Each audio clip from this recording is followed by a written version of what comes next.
how to progress with the digitalization of manufacturing without committing to considerable startup costs? One way is through the use of the Kaizen method.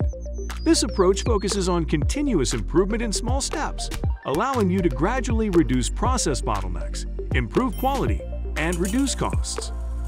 To begin, focus on all the data available in your factory. By analyzing this data, you can determine the best strategy for achieving a high level of digitalization and thus improving competitiveness.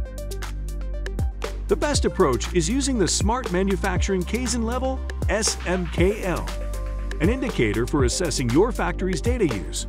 SMKL can help you make informed investment decisions by showing each investment step's purpose and impact towards making your factory smarter. SMKL assesses the maturity of your factory's production digitalization at every management level. By collecting and analyzing production data, you can identify opportunities for optimization and gain a competitive advantage.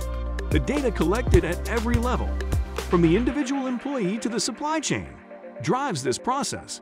We explore how we can analyze and visualize this data, and then we look for the sources of your competitive advantage. The critical advantage of SMKL is that it allows you to assess where you currently stand and then move forward in small, manageable steps.